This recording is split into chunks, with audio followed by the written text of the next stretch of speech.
What's up guys, it's the Xclusive here, and today I'm going to be reviewing the game Rustler on the Xbox family of consoles. This game released on the Xbox One and Xbox Series family of consoles on August 31st, 2021, with a price tag of $29.99 US. It was developed by Jutsu Games and published by Modus Games. Rustler is an isometric, open-world action-adventure game where you play as a small-town thug named Guy, who will practically do anything to achieve his dream of becoming rich and famous. This game actually pays homage to the old school Grand Theft Auto games, the ones that had the top-down view, so imagine playing one of those games, but with modernized graphics and game mechanics, and just slap on a medieval theme to go along with it. When it comes to the plot and story, it goes a little something like this. Guy and his friend Buddy receive an invitation to take part in the upcoming grand tournament, which they see as an opportunity to rise through the ranks of society, while making some serious cash in the process. In the beginning of the game, the player sees Guy and Buddy working for a local gangster boss, who goes by the name of Herb.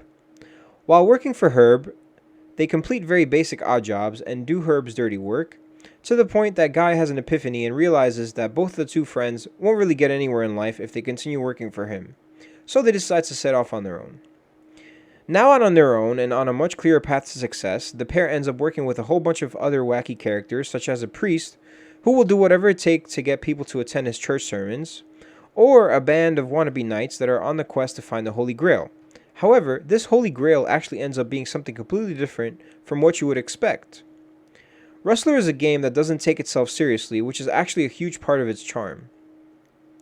The game is filled with quite a few side mission activities that will keep you busy throughout the game's 7 to 8 hour long campaign as well.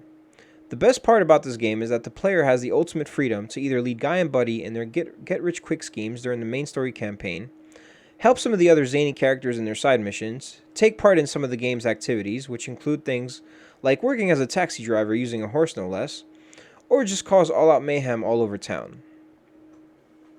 The controls in this game definitely could have used a bit more work as they are somewhat stiff and finicky. Also, the button mapping is probably not what you would expect and may take some getting used to.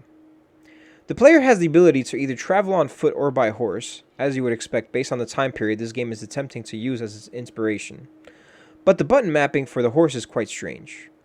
On foot, the player can use the right trigger to perform a light attack, or hold right trigger for a heavy attack, and use the left trigger to parry or block, while the face buttons, A, X, Y, and B, are used for various actions.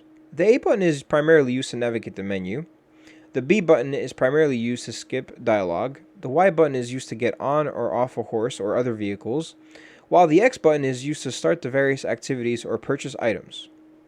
What really threw me off here were the horse controls, as you have to use the left trigger or the left bumper to accelerate at various speeds, while using the right bumper to brake or move backwards and the right trigger to attack while on horseback. That took some getting used to for sure. As you would expect, the game includes a few different melee weapons along with a crossbow for range combat, which the player can use the right stick to aim with and the right trigger to shoot. But the really big letdown here is that the game doesn't include the ability to lock onto targets.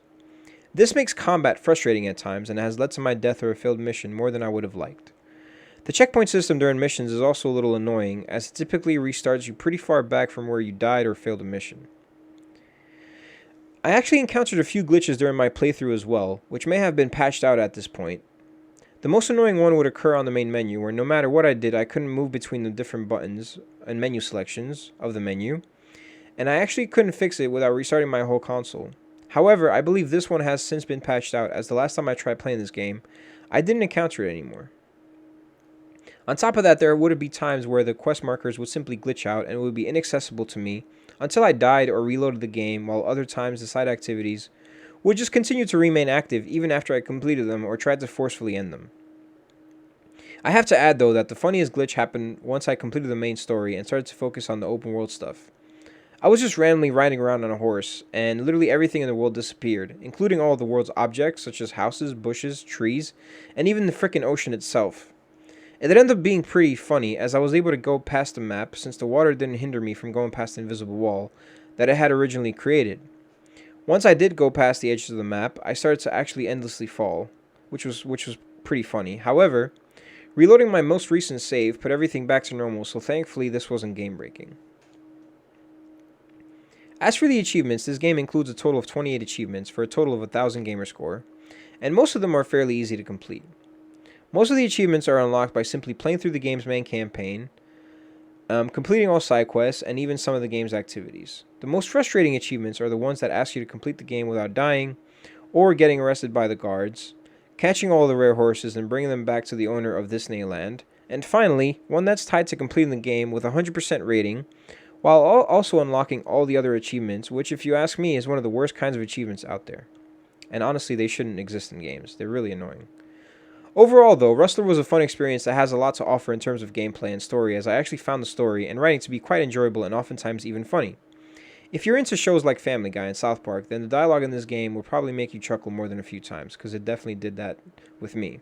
However, I have to admit that the game isn't really worth the current asking price, due to the finicky controls and the bugs and glitches that I encountered throughout the game. In my opinion, the game is worth your time, even if you want to just try it out to see if it's your cup of tea. However, I would most certainly recommend that you wait for a sale. Anyway guys, this has been my exclusive review of Rustler on the Xbox family of consoles. If you've enjoyed this review, please feel free to like, comment, and subscribe, and check out the rest of the content on my channel, along with a full playthrough of this game as well as others. This has been Flair Xclusive, bringing you another game review. As always, thanks for watching, keep slaying those achievements, and I hope to catch you guys in the next video. Have a good one.